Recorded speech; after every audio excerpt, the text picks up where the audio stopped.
Welcome back to another exciting edition of the Pointless Exercise podcast. We're going to talk baseball with National Baseball expert, writer, bon vivant, Oh, David Brown. thank goodness it's baseball. I'm prepared. So it's nice to have an actual competitive World Series. Those plucky little Blue Jays turns out they're pretty good. Best of 3 now. Yeah. With 2 of those in, it's Skydome. It's still Skydome to me. Yeah. Does Mama call it Sky Dome? I call it Sky Dome. Did you see the pictures comparing the footprints of the 2 stadiums? The aerial shots? Oh, no, I didn't, but it sounds So, like, interesting. Rogers Center clearly is bigger than Dodger Stadium because it's a retractable dome. But then the parking lots, they showed like you could fit like 7 Rogers Centers on the Chavez Ravine site because there's so many parking lots. And Frank McCourt is like, yeah, those are still a gold mine. That's his legacy. He still has like 50% of the parking concession. Do you know how many residents they uprooted for those? Yes. In fact, that's what they said. Like, everybody acts like it was for the stadium. It was for the parking lots. Right. They basically made all those people homeless so that they could put, I don't know, what does it seat? Like 55,000? Yeah, 55 or 58. They got like 55,000 parking spaces in case everybody wants to bring their own car. Right. Well, Elon's trying to build a gondola, or somebody's trying to build a gondola. Elon's trying to build a tunnel and a gondola. I don't know. The underground gondola. I would not get on that. I don't think. That's a Sylvester Stallone disaster movie waiting to happen. Underground gondola. Sorry, Sylvester Stallone. So all the games have been interesting. None more than the epic Game 3. We talked about it with Oleg and Praz last night. Did you see the comparison of the time of the 18-inning game in 2018 compared to the game in 2025? Pitch clock is our friend. It was an hour longer in 2018. Right. An hour of nothing. And actually, they noted there were fewer pitches thrown in that game. And it took that long. I don't remember if we talked about it on the pod last night or Oleg and I talked about it after, but for me, the move I couldn't understand from Dave Roberts, and there's a lot from him, but there's been a lot over the years. That's kind of his thing. Yeah. Was when they get the double and then Kike's coming up.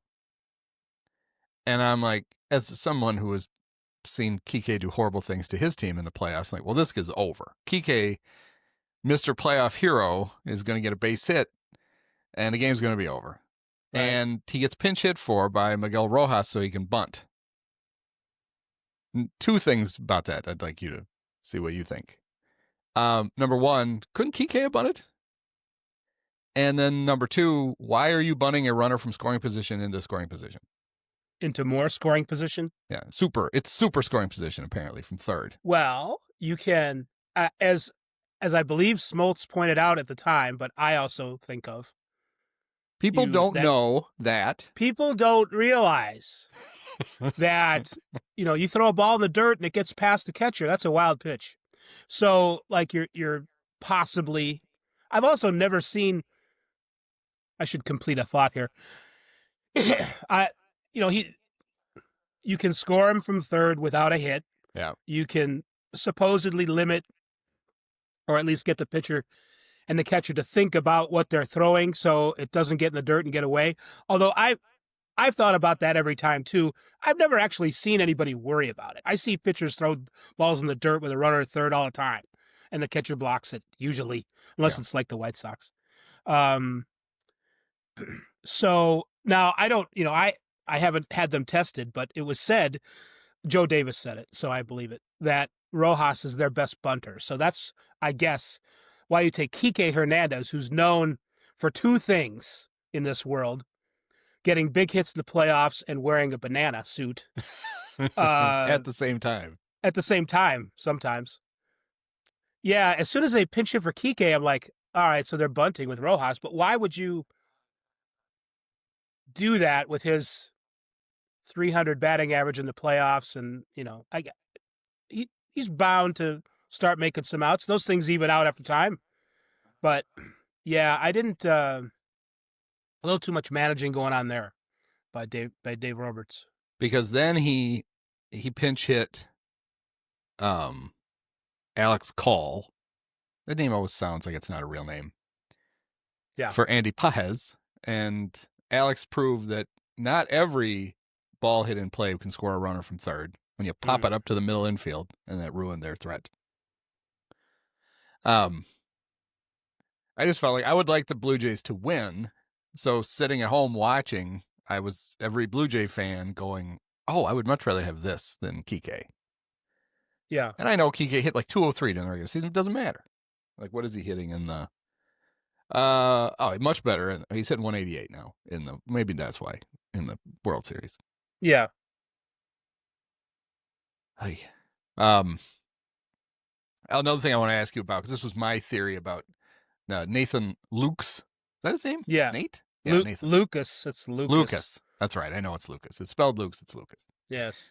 His at bat against Clayton Kershaw with the bases loaded, where he swung a pitch that he basically had to his bat had to hit the ground before he could get to it. I felt like that was, if I was in I would have vastly expanded my strike zone in that spot too, because Mark Wegner had already screwed him on one pitch in the at bat. Yeah. And I would have thought Clayton Kershaw is going to get pretty much every call here. I'm going to have to hit the ball. Now, the pitch he got was so bad, it was going to be ball 4. But I think that's why he was in that mindset. Like, anything close is going to be a strike. So I got to be able to cover it. And that's not a great way to have to bat in the World Series, I don't think. You have to, I mean, this is a little bit akin to the things that I see people complain about, like with quarterbacks and receivers. He had a guy open, or why didn't he, And I think a lot of times people don't take the whole context in, like, was there someone breathing down the quarterback's neck? You're also looking at it from a bird's eye view, and the quarterback is on the ground, and you have to commit to have a good swing. You have to commit sooner than. Yeah. It's not like watching a video game. You're not. It's not? It isn't from behind the pitcher, and so. Yeah, I've gotten mad before at hitters for swinging at ball 4 and that kind of thing, but our perspective is a little different. So. Yeah, I just felt like. Yeah. Sorry, I'm going to step on your thing. I just felt like Wegner's kind of amoeba strike zone. Yeah. Forced a couple of Blue Jay at bats where batters were like, I think I have to swing at this. Right. He had a weird game because he had the one call that was absolutely horrendous. Yeah. That resulted. It wasn't just, it's a full count. It's, the runner at first is out because of your bad call. Have you ever seen that? No, never. Not even Ronnie Cedeno never even did that. I know. There's your I would litmus remember. Test. I think it was. Don't you think it was the pickoff or whatever it was scored was kind of Varshaw's fault? So he takes the ball, but it's called a strike. Yes. He looks like you can't call it, and then maybe Wegner. It must have been what Wegner said, because then all of a sudden Varshaw's like, maybe it was ball 4, and he started to take his elbow guard off, and that's when Bichette started to trot down to second. He's like, I guess it's a ball.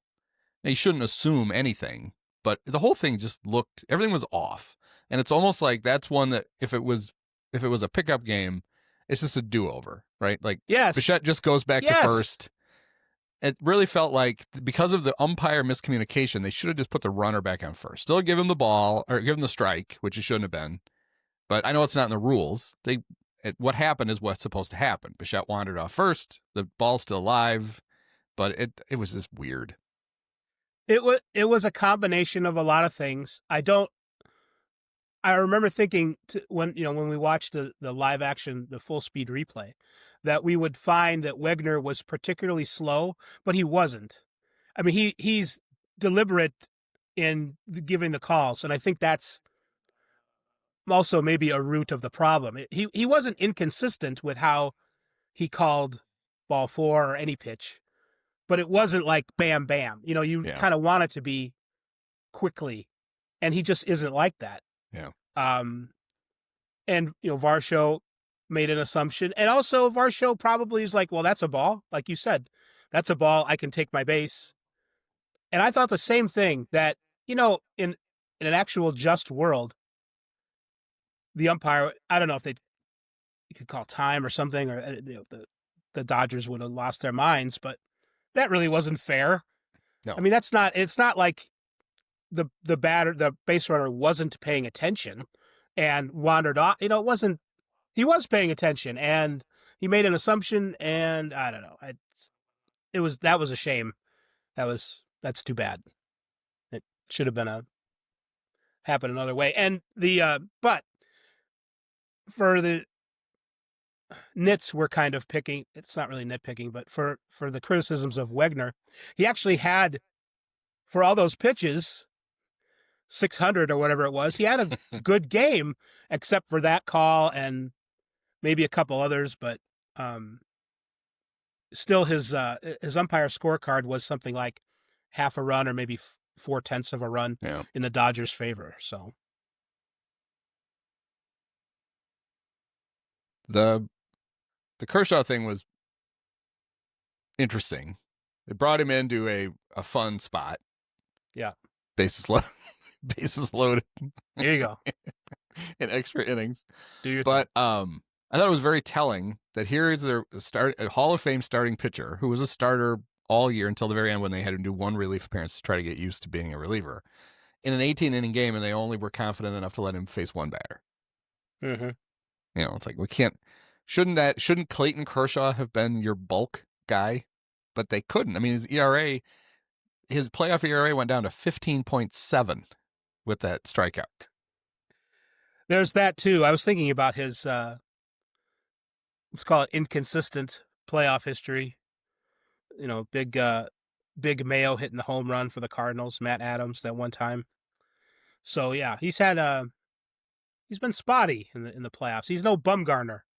He's got the Bumgarner postseason in his regular season record, and a little more mediocre otherwise. I thought maybe that they would bring him out for a little, maybe a batter or two, a leash in the next inning, and they were talking like.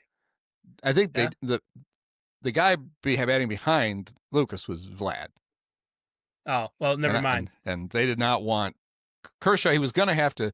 I think we talked about this on the pod yesterday too. But if he walks Lucas, I contend then that the Blue Jays take a 5-run lead into the bottom of the inning because Vlad immediately hits the grand slam, and then because he can't take Kershaw out, he had to face 3 batters. So he couldn't just come in for Lucas. He was stuck having to pitch to Vlad. But if you're Roberts, it's fine because you've got to get that. If you don't get Lucas out, the whole game flips regardless. It was worth the shot, and it worked. Shouldn't have, but it did. And they're talking like that's going to be his last appearance, which I found funny. I mean, there's still a lot of series left to play. I mean, maybe he will, but it's like, well, that could be Clayton Kershaw's last appearance. And they were talking confidently. Like, what do you know, man? Come on, maybe he'll get out there one more time. But I enjoyed. So one of the heroes of Game 3 for the Dodgers was Will Klein. Yeah, Steve Klein's son, right? No, probably not. No, probably not. Pitched 4 innings. He never pitched more than 2 ever in his life, I don't think. But they asked him before Game 4, they go, "Are you available to pitch tonight?" And he goes, "Yeah, I'll give them as much as they need, but I hope they don't need any." That's funny. His arm is just hanging off of him. I can go, but they're not going to want any of this. I wonder if his arm can grow a beard like his face can.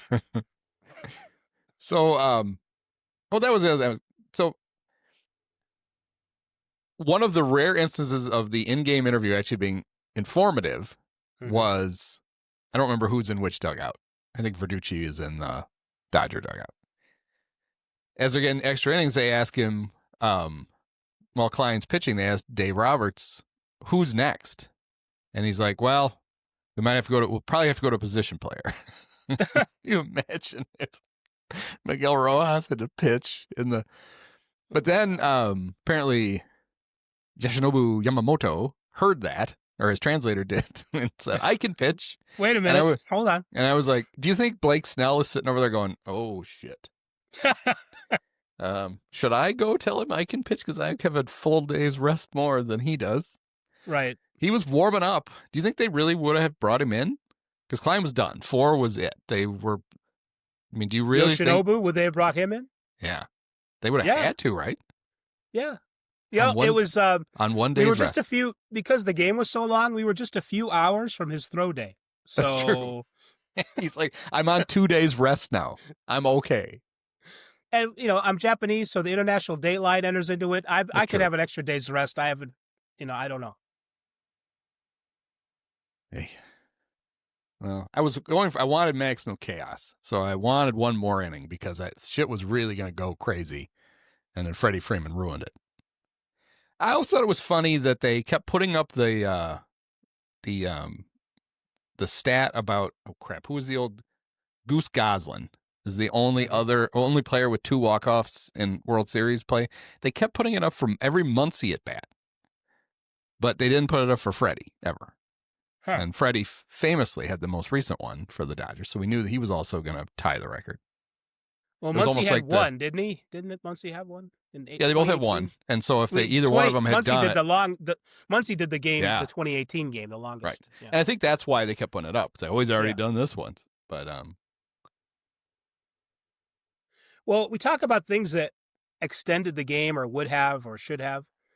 And I don't know that the Blue Jays would have won had John Schneider not gone to his tool belt too many times and taken out people in the lineup for pinch running or whatever, pinch hitting. But it didn't help, especially once with Springer out of the game.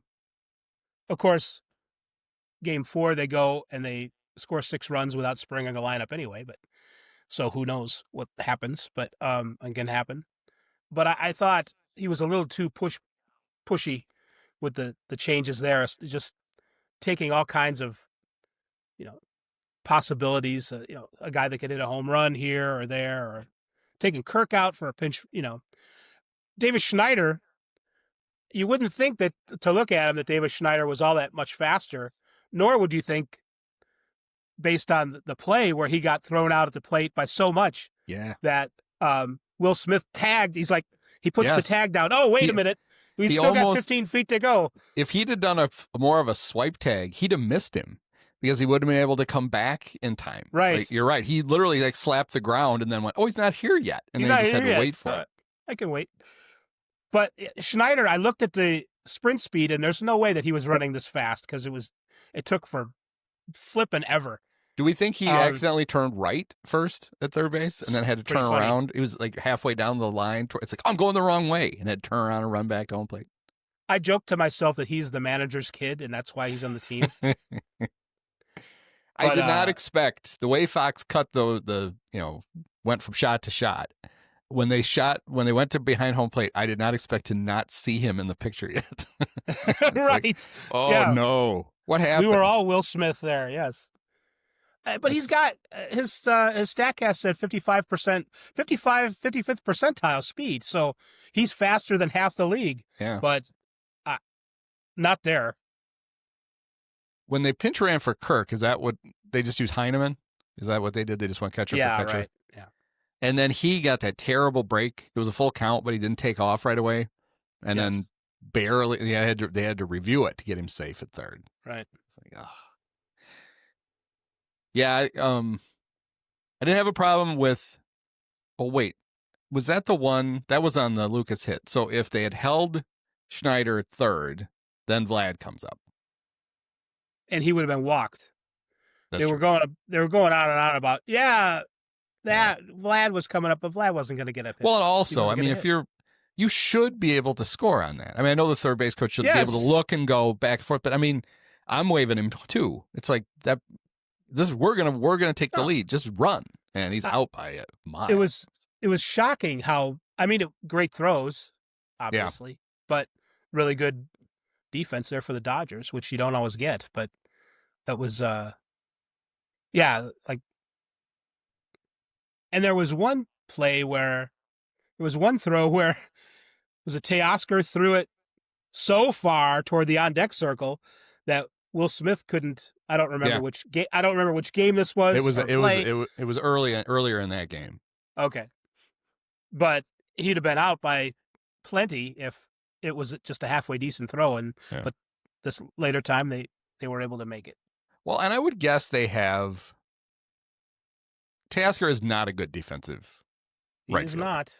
And so I'm sure that's part of the calculus, which is we can be aggressive because he's so erratic. And twice he made good enough throws that it cost him. But it was kind of the downside of the recurring downside of putting Mookie at short was that they had to play Teoscar and right, and that's hurt them quite a bit this year. Yeah. Even in the series sometimes, but Kyle Tucker will make that throw for him next year, so you don't have to worry about it.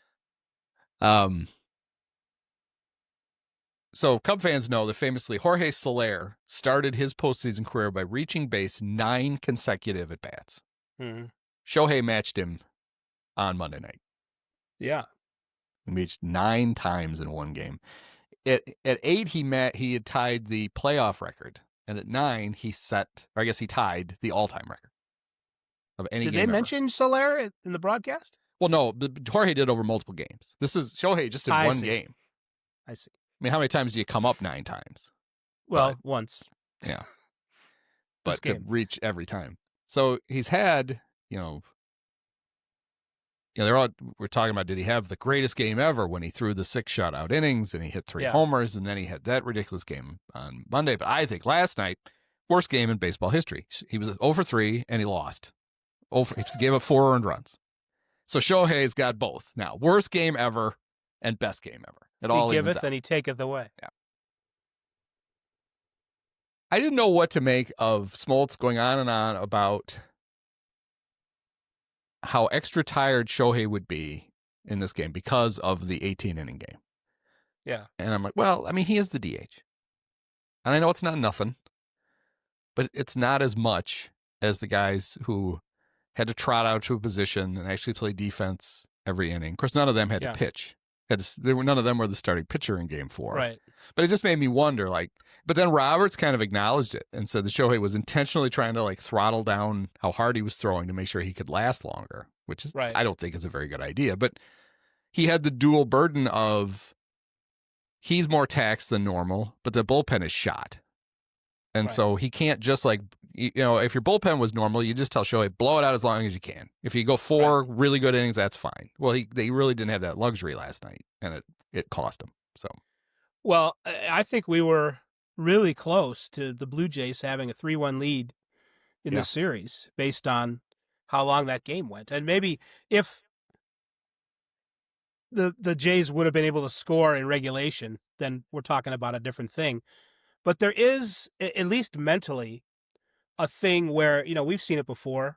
We've seen teams put a guy in an airplane who's pitching the next game before everyone else. Yep. We said, very often starting pitchers will get the home early. I saw a couple of tweets. I can't remember from who. It was Kurt Schilling, who said, Bieber's probably in the hotel. Resting up for tomorrow. He was warming up. He wasn't. He was in the bullpen. He was playing catch in the bullpen. Imagine that, Schilling being wrong. But I understand what he meant. Yeah. So there was, and Shohei's apparently, I saw a couple of people poo-poo this and what are we going to know, what hand he wipes his ass with next time? But people are like, Shohei needs 12 hours of sleep. I didn't realize that. That's very interesting. And that's what he usually gets. And did he have enough time to do all that? And so you kind of thought that there would be a good chance that one way or another he would be a little diminished in his start, and it turns out that I think that's a reasonable assumption. Yeah, he I mean, it just goes to show how ridiculous it is that he can do this at all. It is.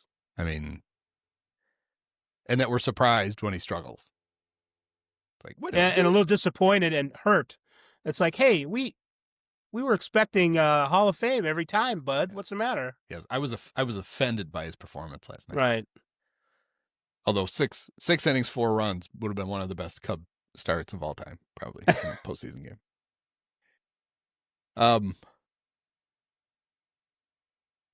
It's odd that the Blue Jays were able to so freely walk him, considering Mookie bats right behind him, but Yeah. Mookie is hitting 158 in the World Series. He's back to his slumperino. He slumped for like 3 months this year, and couldn't figure out why. He thought maybe it had something to do with his horrendous illness, going to or coming back from Japan or both. But he managed to turn himself into a near Gold Glove shortstop, but was also like OPSing in the 600s in August. So I don't know if those things are related or what, but he's had some slumps this year, and he's in another one right now. And it's another unfortunate consequence of the 18-inning game was that because Mookie was slumping, the Dodgers thought maybe he wasn't feeling well. They were going to put him on a plane and fly him to Japan and back. But they didn't have time. Couldn't get him back in time, so he had to stay. It'd be funny to make that joke to him in person and see what happens. Yeah. I don't know that he'd appreciate it, but I did. So. But Shane Stieber, as we like to call him, because he's guy who grew the mustache out just to look like Dave Stieb. He pitched well, obviously, last night, and we were joking on the Cub podcast that it's amazing to me that he's not a Cub, because that really seemed like, they already had the Cleveland connection with Greg Carter Hawkins, and he hadn't pitched at all, and it just seemed like that was the Cub move, Cub deadline move, Right? But apparently, it was going to work out too well, so they passed on that. It'd be like tunneling a free agent with Matthew Boyd. Like, this is exactly the same path. Yep, pretty much. But yeah, now, so basically it is now. It's a 2 out of 3 series with 2 of them in Toronto. Tonight should be, what do we got? We got Trey Savage and Blake Snell. Yes, Savage. Savage is around here. I mean, Trey has been, now talk about expectations for Ohtani. Savage has been amazing. He's barely 22, I think, or 20, yeah. And started the season in the Florida State League, I think because of the weather, not so much because he was, a low A type, but like, hey, we can get him some starts in Dunedin. But his best game was that game against the Yankees. His other games have not been, if he gave them kind of what he's given them, that'll probably play. If he can get like into the 6th inning, maybe give up 3 runs, that'll work. But he hasn't been totally dominant in that Cam Schlittler sense since that one Yankees game. So, it's Blake Snell. You don't know which one you're going to get. The last time the Blue Jays have actually been able to score some runs on most of these Dodgers pitchers. So, we'll see if George Springer is back in the lineup. I can't imagine that he should be. Yeah. Given that sure looked like an oblique, but Schneider said that he's optimistic that he'll play. So I don't know. We're going to shoot George up with something, and that's what I think they're going to do. I think because if it's a regular season, he's probably out for 6 weeks at least. Right. Sometimes more for an oblique. The World Series, just shoot him up and go. You got all, you'll have November, December, January to rest up for spring training. I don't know how effective. I would think you need the oblique, right, for something. When you're swinging, you're using. So hopefully it's not going to end up like the last Boy Scout, the beginning of that, when they shoot up Billy Blanks and then he shoots up the game. Yeah. So I don't expect. It's not really George's personality, as far as I know. So hopefully he's unarmed. Yeah, Trey Savage pitched in Dunedin, Vancouver, New Hampshire, and Buffalo this year before before making it to Toronto to make 3 regular season starts. Beautiful sights around North America. Yeah. Yeah, sure he hung out at the Buffalo. He just had to. Did they put him in a barrel and he went over the falls to get to Right. Toronto? Oh, good. You're writing my story for me. I like that angle. That should be Fox's graphic. We should have a little cartoon Trey getting in the barrel and going down, and then he pops right out at Rogers Center. That's such a terrible but great idea. Because they're right on the Rogers Center's right on the falls, right? You can hear It the is, falls from the hotel. If you go over the falls, I think if you just let the water run, eventually, yes, you will get to Sky Dome. That's why they wanted the affiliate in Buffalo. Save on, don't need a bus ticket. You don't need to go through the border crossing. Right. That's brilliant.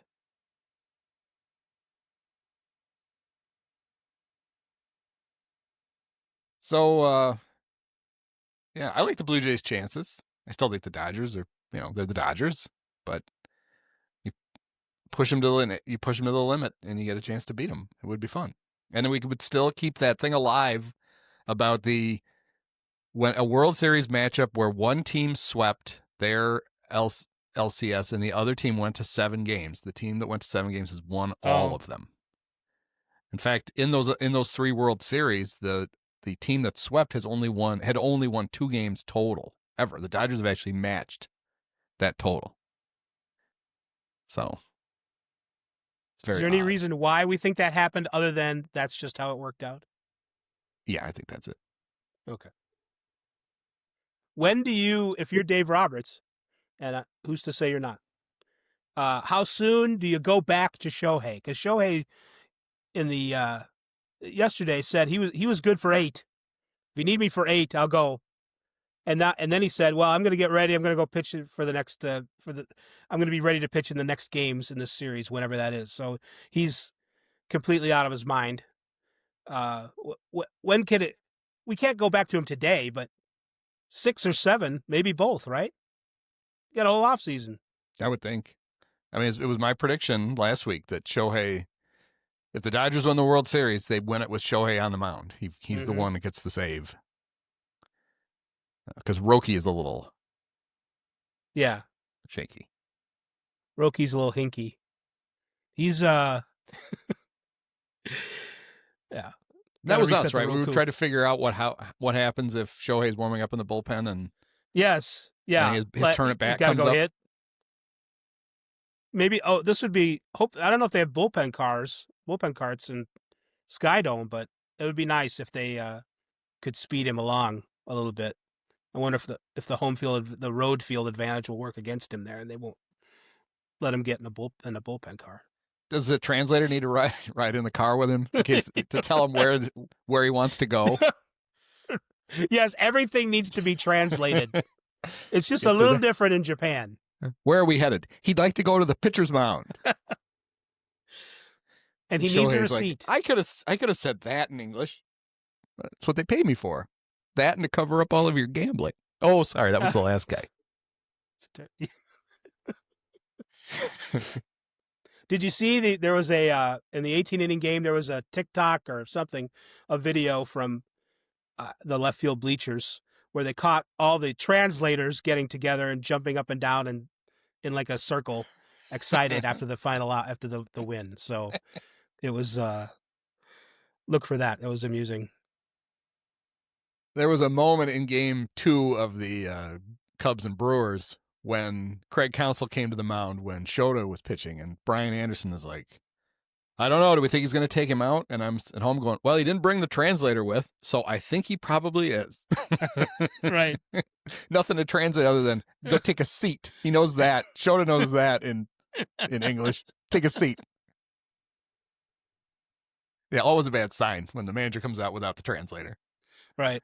Yeah, don't worry. There's nothing you need to communicate to him. Don't want to have a talk? No? Okay. But I still get like when Mark Pryor will come out, I always think he's bringing the trainer with him. I'm like, Yeah. oh no, Yeah, because right. Yamamoto, Shohei. Yeah. Oh my God, is he hurt? And it's like, no, that's right. You have to have the translator because Wait, is Pryor hurt? that's right. He brings his own trainer. He just has a trainer that follows him around everywhere, just in life.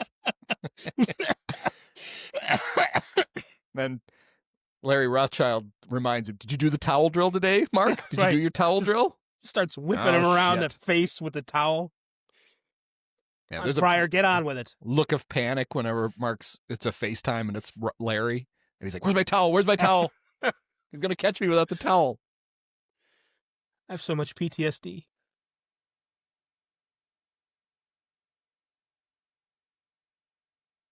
Oh well. Another thing that bothers me, and Verducci did it when he was interviewing Yamamoto after Game 2. I don't like when the reporter addresses the question to the translator.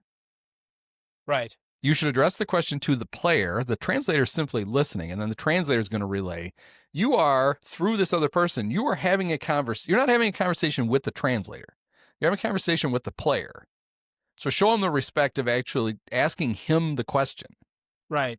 Don't make I know you know that's the guy who's going to answer you. So I'm sure you look at it like that. But it's like, especially on TV when you can see it, do it like a normal interview. Look at the guy you're asking the question, ask him the question. The translator then will tell him, go back and forth. There is an awkwardness to it when you're doing it in person because you inevitably will put your phone, your microphone, your recording device in front of the player because you're like, I think for the reason that you're saying, because you want to at least put on the pretense that you are having a conversation with the athlete. Yeah. But it's like, I don't need to have the best volume on Shohei's Japanese. I need to have it on the English. So there is a little bit of what do I do here? You should carry a fake microphone that you hold to the player, then you just hold your phone at the translator. Right. Right. This is for my Japanese transcription software. This is for my English transcription software.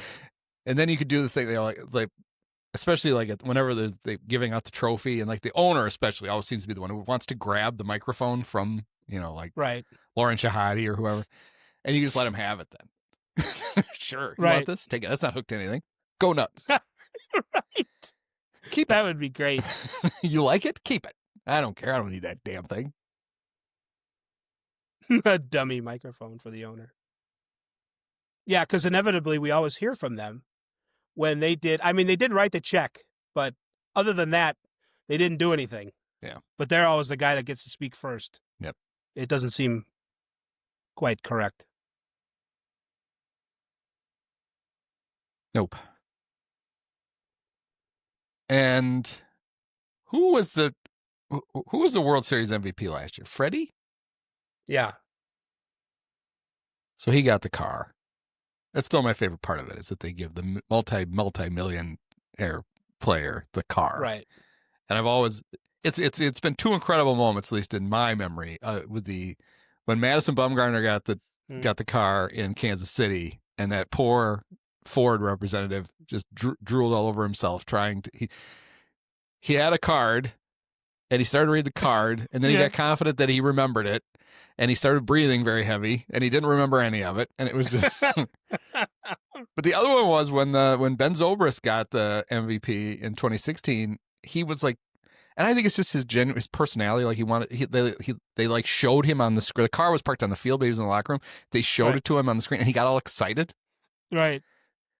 He's like, oh, what he should have said was, oh, that'd be great when my wife's pastor is driving that around. That'll be fun.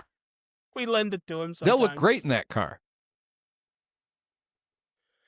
Yeah, they get, it's almost like people expect it to look like The Price is Right when the car comes out, and it's a little bit of a different situation. I think what they should do is if you're the World Series MVP, they take you out on the field and they do the interview in your new car, and you just drive around the field in the new car. Yes. How does it handle? Oh, this is nice. We get it. I don't know how to drive a stick. Well, we'll teach you. Right. So they're giving him a lead while he's out. Okay, easy on the clutch. All right. That the 2-2 pitch. What were you expecting there? I can't do both of these at once. You knock it off. Hang on, I got to watch my space cushion. Oh, I accidentally ran over. Shohei was still in the bullpen car. We just hit him. We got to trade insurance information now. That's so awkward. It ends up in like those Naked Gun highlights of the car running over the shortstop. Yeah. That's like the third best baseball movie ever made. It is.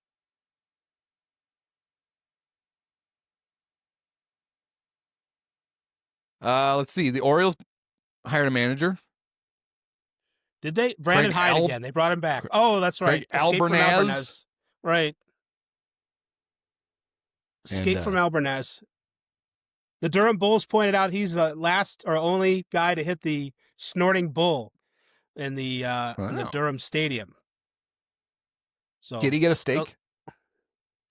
I don't know what the prize is. In the movie, he would have got a steak. Right. That's what it said on the bull. I mean, that must have been what it was then, because they were just filming it in that stadium. Right. So yeah, we got that.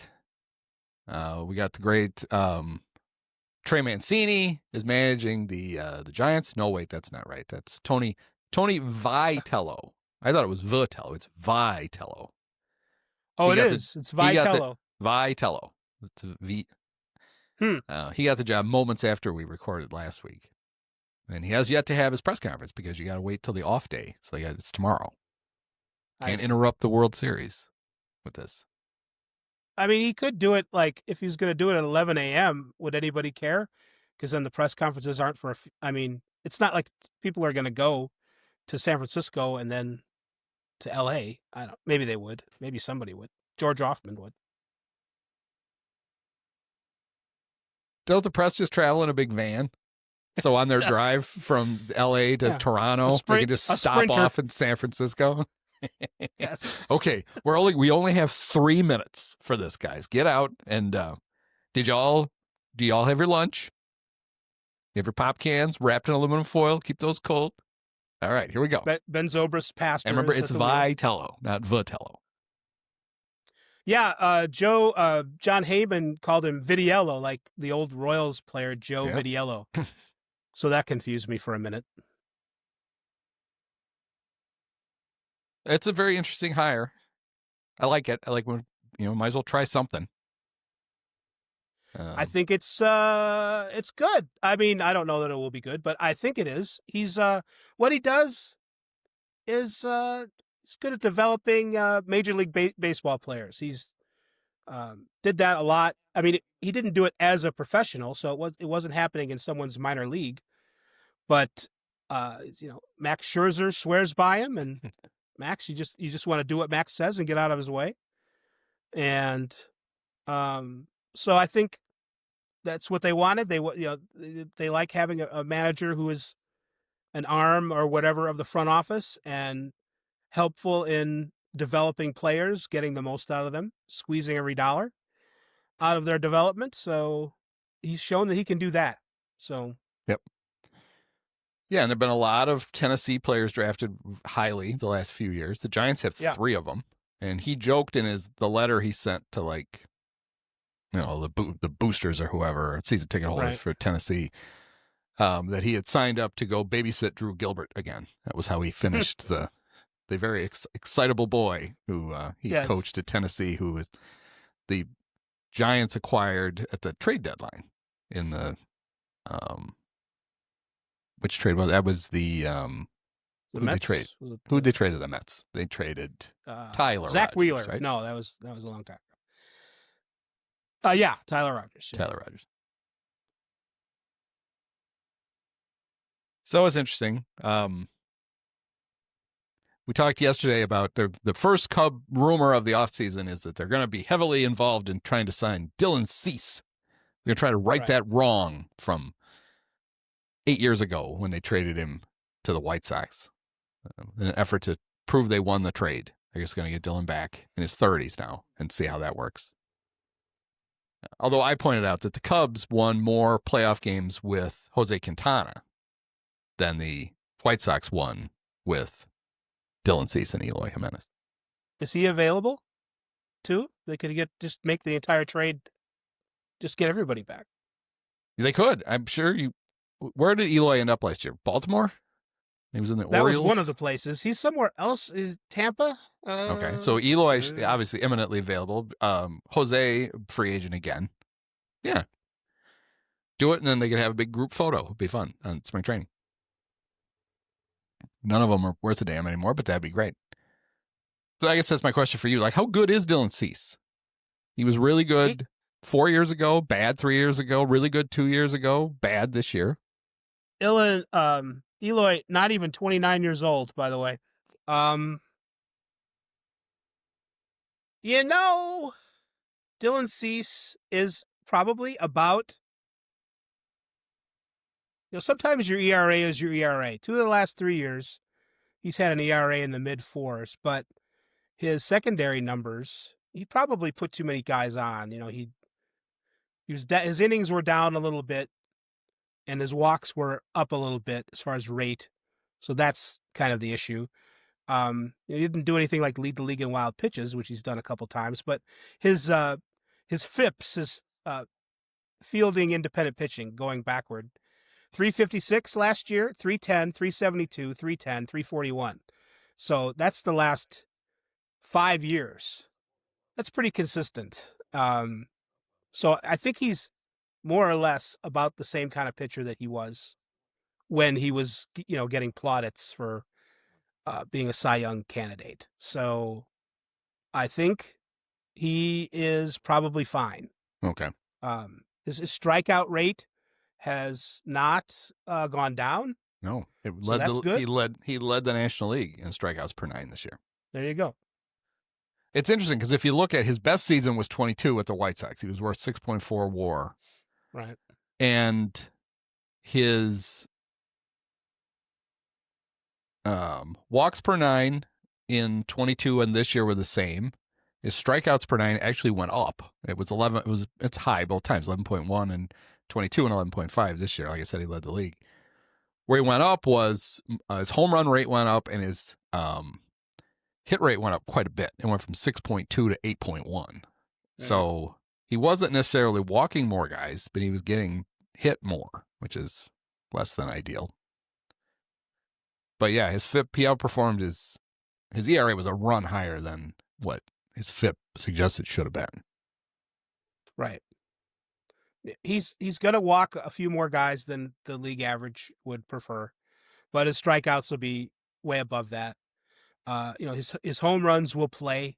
The rate went up a little bit last year, and he seems to be. Sometimes he gets a little unlucky with his balls in play. 2 out of the last 3 years that's been the case, but he can also, if he can keep that at 300 or below, he should be pretty good. So I don't see an injury issue. So I would be interested in him. Absolutely. So part of his interest of the Cubs would be not that the Padres had a bad defense, that they didn't, but the Cubs have a better defense, especially infield defense, much better infield defense. You don't have Xander still trying to play shortstop and trying to find a position where Luis Ariz won't kill you. The other thing is that how many Cubs starters struck out more batters than innings pitched in 2025? None. Yes. And 2 years ago, 2 of them did it. Shota did it and Justin Steele did it, and they both did it by 1. They both had 1 more. I just thought it was funny when I looked it up. They both had 1 more strikeout than innings pitched. And in both cases, it was literally like they had 1 more strikeout than like a 10th of an innings pitched. So it's the swing and miss has not really been a thing in the Cub rotation, and it's something they want to add. Right. My suggestion then to solve that is a guy who famously doesn't do it either, but I think is a better pitcher, would be to go back and try to do the Sandy Alcantara trade. Mm-hmm. But Sandy has never done it. It's not what he does. He strikes out. He throws a lot of innings when he's healthy. He strikes out a fair amount of guys, but he's mostly is trying to get you to hit the ball on the ground, which would also play well with the Cubs.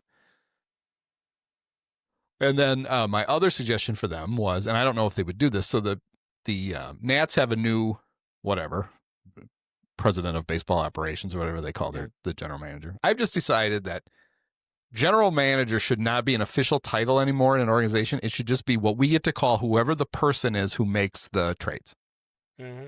So that we can just it'll be lowercase general manager instead of uppercase, and that way I don't have to look it up every time. Okay. But there was some thought that they were talking to the Cubs about Mackenzie Gore, and I would think that would be a phone call you would want to make. But I don't know why you would do that if you were the Nationals. I didn't know why they were talking to people at the deadline. Like it doesn't make any sense to me. I think it would make sense in the sense that they're just trying to get out ahead of the contract, and where do we start to get diminishing returns on if we did want to trade him? Yeah, when true. would that be? So, but it's a very conservative or radical, depending on where you're coming from. Like, are we interested in kind of winning soon, or are we going to regurgitate and start over again? So, but my first thought, if you have Mackenzie Gore coming into his best years, that you would keep him. But when it comes down to just pure value on a trade, we're coming to that point. So, because it would be a very attractive having Mackenzie Gore and Cade Horton as your first two pitchers in your rotation. Yeah, would be a very nice thing. But then there's it's just too many lefties, because the Cubs would have Mackenzie Gore and, assuming Shota comes back, and Justin Steele and Matt Boyd. It's just too many lefties. You can't do it. Which I laugh at. It's like you're just looking for good pitchers. right. And you look at, I mean, this isn't necessarily a way to look at it, but I'm trying to think of the right-handed power hitters versus the left-handed power hitters in the league. And I mean, the Brewers got to the NLCS without having any right-handed power hitters. So, are you really killing yourself potentially by having too many lefties in a rotation? I would say in the Central, it doesn't matter. Yeah. There is no, like, the Reds really don't have any. The Pirates don't have any. The Cardinals. Reggie Sanders. The Cardinals really don't have any. You don't have to worry about, Jim Edmonds, and that was it. Even back then. Well, Larry Walker. You don't have to worry about any of that stuff. I think you just look for pitchers. But they are going to need to find somebody. The Cubs there's a lot of rotation uncertainty. Steele that's 2 Tommy Johns now that he's trying to come back from. And I don't think they project him to be ready opening day, which is fine. But you're already not going to get a full season out of him. You got Matt Boyd with the long injury history, and he had a very good year this year, but he pitched a lot of innings for him. You got Jamison Tyon, who wears a sharper image back massager in the dugout between innings, which is very comforting to see him standing there with the massager strapped to his back. They have to make the decision on Shota whether they're even going to keep him or not. So they're going to have to find somebody. And we'll know that they are struggling to acquire anyone when all of a sudden the Cubs prospect perverts start to talk about, well, they have Jackson Wiggins in the minor leagues. So we're fine. What else do we need? That's the signal. Okay. Jackson with an X. He was pretty good, it looks like. But so Jackson like Zaxxon? Apparently. The video game? Or is Klaxon? Zaxxon? Wax on, wax off? Oh, Klaxon is that. Right. That's what I was thinking of. That'd be great if they played that when he came in. They should. Every strikeout should be that. They're like, oh, we have to pay. Do we have to buy that sound file? What's that cost? We can't afford it. Can we play that on the organ? That's got to be fair use, right?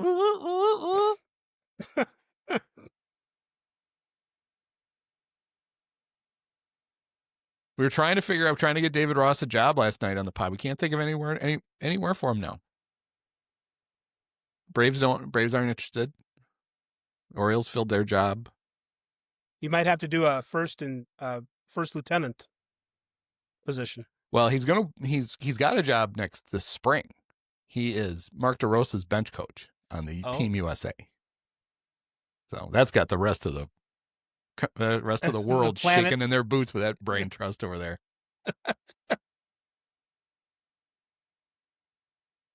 The U.S. has some big players signed up, though, for that.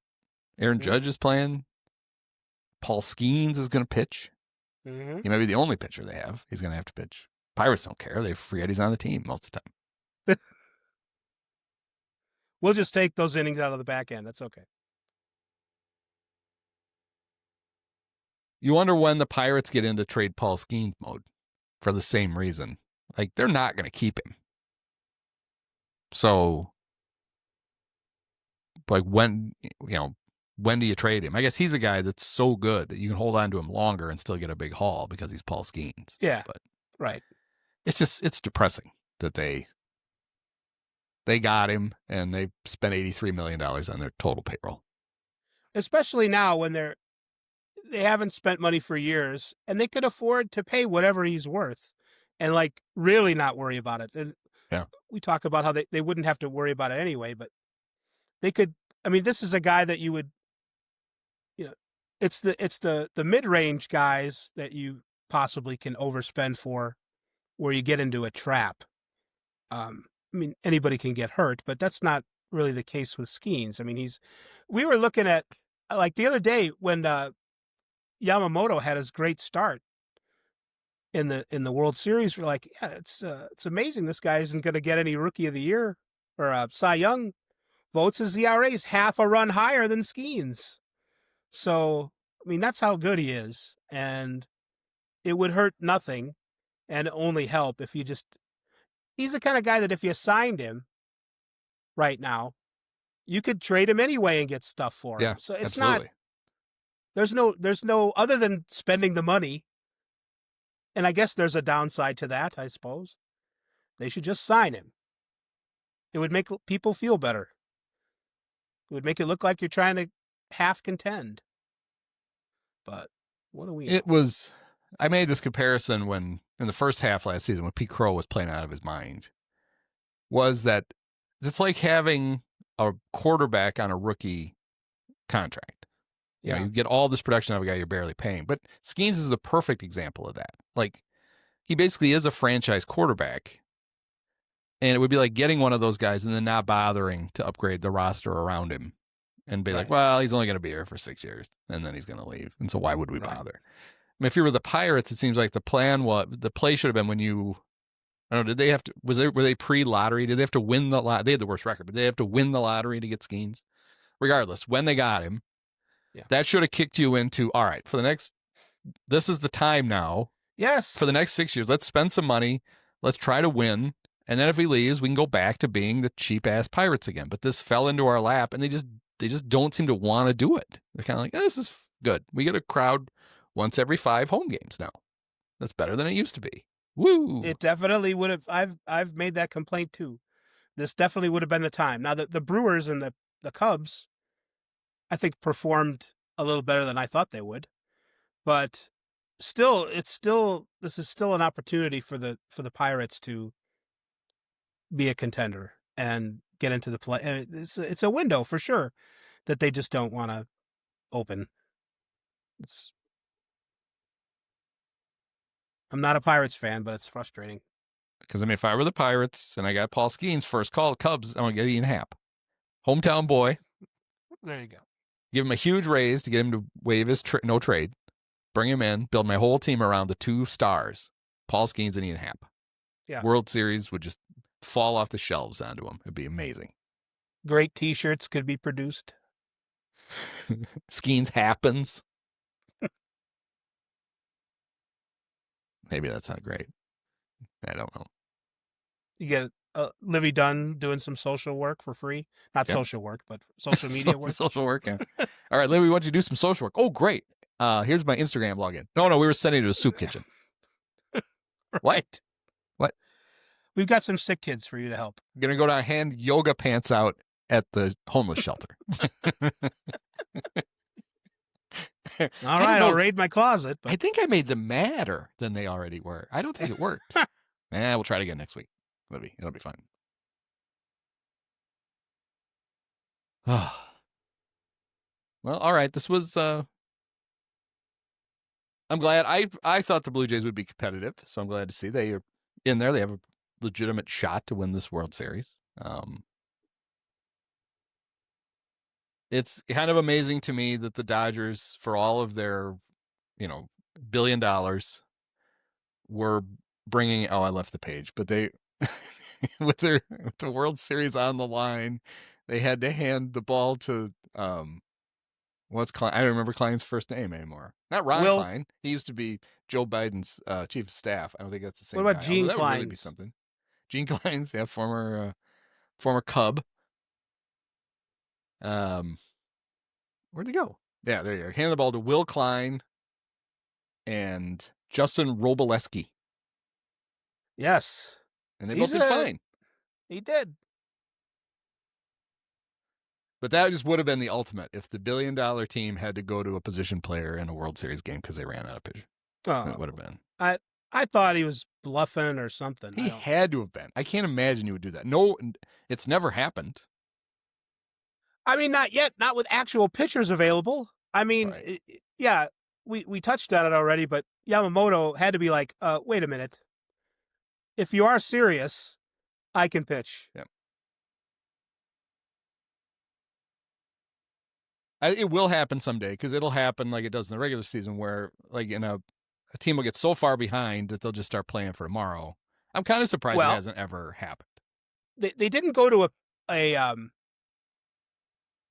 a position player last year, but Dave Roberts did actually punt a World Series game to be in better position to win the next one, and it worked out that's how they won last year. So and I think it might have been his mindset on Monday, but the fact was you'd waited. It just felt like you'd already waited too long to punt. Yeah, right. You should just try. You should really be trying to win this game. You've spent so many resources. You kind of have to win it now. You can't really just send the guy out. And I really think if they had punted and lost, they'd be down 3-1 right now because all the bad stuff would have happened to him already that put him in position for Ohtani to be diminished. So, would you have been opposed if they, if Rob Manfred had said, "All right, Sandy Koufax is here. If you want, Sandy can pitch. Sandy can pitch the 19th. We'll let him in but he's got to pitch it in the street clothes, and Mary Hart has to catch." She stayed, I think, for the whole thing. I would not have been against it. There was a great shot last night of Prince Harry and Meghan in the front row. Right. And you could see somebody had a still shot. You could see Sandy Koufax behind it, like trying to look around Prince Harry to see the field. Kind of like, right. Can we get this stupid redhead to sit down so I can see them? And somebody captioned it like the prince was sitting in front of the king or something like that. Uh-huh. Oh, right. Yeah, Sandy's probably like, is that Justin Turner? Who is that guy? But I mean, you can bring, you got emergency goalies in the NHL. Why not emergency pitchers? Well, with Manfred on site, I think you could have done an executive order and made it happen. Yes. Yeah. We talked about it last night on the pod, though. I have this whole theory that if I were a commissioner, I would come up with some kind of way for cool things to not be overturned. Like if a play just really looked cool, it just counts. I can't remember what baseball play we were talking about, but it was going to stand regardless because it looked cool. But my example for that was I gave a very recent example. In the Bears-Commanders game, Rome made a great catch, but it was nullified because the left tackle supposedly lined up like a half-inch offside, too far back. Right. And I would have allowed you don't throw like like a sequin flag that you throw out onto the field. You want to challenge it on coolness. And then there's a replay official's like, yeah, the penalty goes away. It's a touchdown. That was cool. We don't want to wipe that off. aesthetic moves. Yeah. So you should go for that. But that gets back to my whole the replay thing about the. It hasn't happened. It's been challenged a couple of times so far. Well, no, it did happen to Shohei, but Shohei really, when Shohei stole second, he literally like he was off the bag, like he kind of Yeah, almost he stumbled was. behind it. That one I don't have a problem with. It's the ones where the guy slides, he beats the throw, his You pop momentum up. makes his foot pop up for like a fraction of a second before it comes back Yeah. down. And even in that case, the simplest way I think they should do that is that that is the contact with the bag is the judgment of the base umpire. You can't challenge it. Right. They do it for other things, so why not? And the base, you could look at it like how when you buy property in Manhattan, you have air rights too. So the base Yeah, just goes up. yeah. We talked It about doesn't that. go. Because that is a basketball rule. It's called the principle of verticality, which is you can take a charge, but even though you've jumped. Yeah. If you jump straight in the air and the guy crashes into you, it's basically like you have your feet planted on the ground. If you jump forward, it's on you. But if you go straight up, you basically that's you all the way to the ceiling of the arena is your spot. And it'd be the same for baseball. So if you beat it to the bag and your foot pops up over the bag, you're still safe. Before we go, Brandon McCarthy was on a heater about this, the pitcher. He's like, you shouldn't be able to intentionally walk Shohei so many times. You should only get one, or I think his rule was you if you walk somebody on 4 pitches, they should get 2 bases. And that would disincentivize intentional walks. So we should make people pitch to Shohei. Is there anything that you can do to make this make more sense than that and to be a good idea? Because I don't really think that's a good idea. No. So by 4 pitches, though, he's saying because they unintentionally walked Shohei in one of those, but they didn't did. give him anything to hit. That Right. doesn't count. And I would say that Right. shouldn't count because you have the peril there of a wild pitch, Or where a you don't with hanging the something. 4 things. Oh, but quick trivia: who was the last major league player to be intentionally walked where they had to throw the 4 pitches? I don't know. It was Addison Russell in Game 7 of the World Series in boy. 2016. There's a charmer. Yeah, that's. I think that's all he's ever known for is that. Nothing else. He didn't do anything bad, and he didn't try to pay his child support in coins, or physically and verbally abuse the mothers of his children. I don't know about the. Don't you feel like the intentional walk is the penalty? You're just giving a guy first base I think that's for free? the idea. Yes. I mean, you still do have to face someone else. It's just that everyone was so incompetent in their at bats. Talk about Mookie. Yeah, I mean, slump Mookie and could have stuff. really made it all irrelevant and just Yes. made them pay. And the other thing with Shohei is you're walking a guy who 2 years ago stole 50 bases. Right. So you, in effect, you could be giving up a double by walking him, which I guess is what McCarthy's thing is. He should just get to go to second. Yeah. What happens if there's a runner? What if there's runners at second and third? Then you want to intentionally walk the guy. Then it's a run scores because he gets to go to second. Yes. Or we do must two pitch runners, to the Shohei. other 2 runners, to stand on third together? They try to score together if they can. Unanswered questions. Yeah, I don't know. I mean, was he? I guess he wasn't pitching. Did he ever pitch in the National League? Yeah, for the Dodgers, I believe. Oh, he did. That's right. So he never intentionally walk Barry Bonds? He must have. Did he have the same issue with it then? He was like, Barry, go to second. Just for good sport. I'm just going to hold the ball like it's the end of Bad News Bears. I'm just going to hold the ball on the mound and throw it up in the air while my dad throws a fit and my hot stepmom jiggles over on the sidelines with wow. concern. She was hot. You know, it's funny, that actor's name was Brandon. That was Brandon Cruz. There you go. And he kind of looks like Brandon McCarthy. He a little does, bit. actually, yeah. Put Well, we've glasses tied on it to Brandon Bo, yeah. McCarthy and you'd have that kid. Yeah, I don't know. I do, maybe it's the years I spent listening intently to the great Joe Madden, but the idea that so many managers get hung up on if first base is occupied, then there are no open bases. When you go to intentionally walk, so they just won't do it. We got a guy first, we can't. And he's like, sometimes you have runners, or no, if you have runners at second and third, it's fine to walk the bases loaded. But if you have runners at first and second, you don't do it. Yeah. It's like, well, it's the same situation. If you're afraid of him with two on, it shouldn't really matter which two bases that they're on. It's You're going to make the same situation, so you might as well do it. Yeah, and the Cubs had that famous Mother's Day series with the Nationals in 2016, where I think Bryce Harper walked 9 times in 3 games. And I think 7 of them were unintentional, and the other 2 were basically they were rolling the ball up, and that was because Dusty had Ryan Zimmerman batting behind Bryce, and Ryan was in a horrible slump. Right. And even after the first game, it never dawned on Dusty that maybe he should put like Daniel Murphy behind Bryce to make the Cubs stop. He just, looked annoyed every time they did it. It's like, well, right. You could shift the lineup around. And just the fact Come on, that, dude. It's incredible that you can get away with walking Shohei that much considering he's got Mookie and Freddie right behind him. Like, right. He has basically the best protection in baseball behind him. So, yeah, I'm sorry, Brandon. I don't think I'm not changing the intentional walk rule. I'll let him know.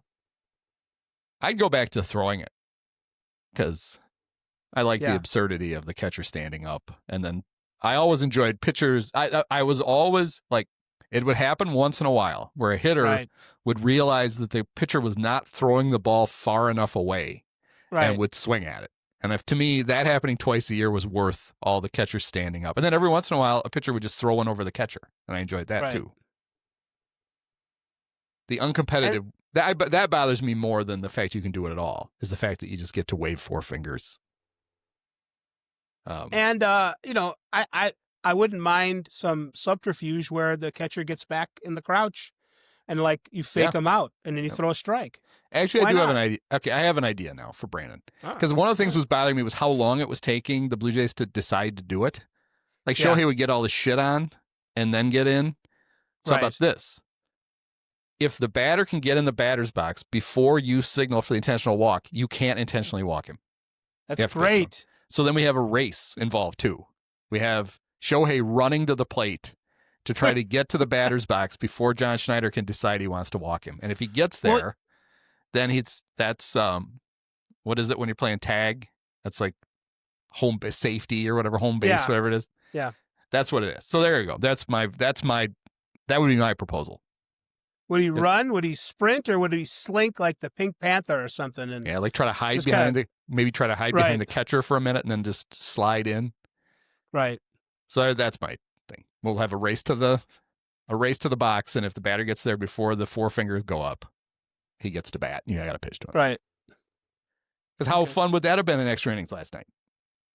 Well, just think how much more tired Shohei would have been for game 4. Yes. Oh, crap. He probably wouldn't have lasted 2 innings. Shohei's grabbing his hamstring.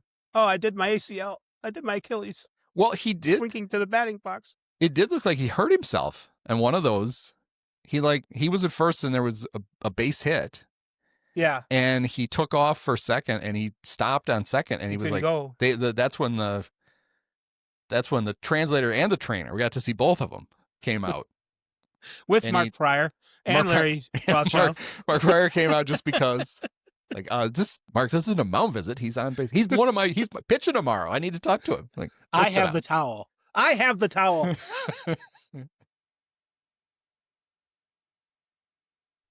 Because that would have been a whole other thing. So what would have happened last night for the Dodgers if all of a sudden Shohei wasn't even available to pitch? Yeah. And they'd used every pitcher. They could have switched up. They could have used Blake Snell. They were thinking about, I think that was probably a topic, that they could have pitched Blake Snell last night and gone with Ohtani tonight. And then that might have been why they didn't send Blake down to at least pretend. Because that's what I thought they were going to do. Yeah. For strategy purposes, I would send all my pitchers down. If we get to like the 12th inning, everybody goes to the bullpen. Even if we're not going to use you. And then to call down and go, all right, have Blake start to stretch. Just bullshit to make the Blue Jays go, all right, what's going to, maybe they do have pitchers left. I don't know. It is fun. That's the fun part of, people don't realize how much strategy can come into play, especially in a series like this where you have to make decisions for that game and for the next day. It's pretty good stuff. You don't understand, and I can't explain. It drives me nuts now. You pointed it out, and now it was completely driving me nuts last night because he was in super people don't understand mode at the beginning of that game. He must have said it 10 times in the first 2 innings. And I'm like, oh, just stop. As soon as I run out of stuff to do, I'm going to go watch all of his games and count how many times he says it. And I'll get back to you. Good. It would be very important research to have done. Yes. All right. We'll work on that before the next time we do this. Okay. All right. See ya. Many of us have herpes. Post-game show is brought to you by Christ, I can't find it. The hell with it. It's fitting. It's got to be done with one of the best games of all time. Just unbelievable. I mean, got to congratulate the Dolan family. Thank you. Sean, my podcast co-host Andy, you were his favorite player growing up. Oh, thank you so much, awesome. Andy.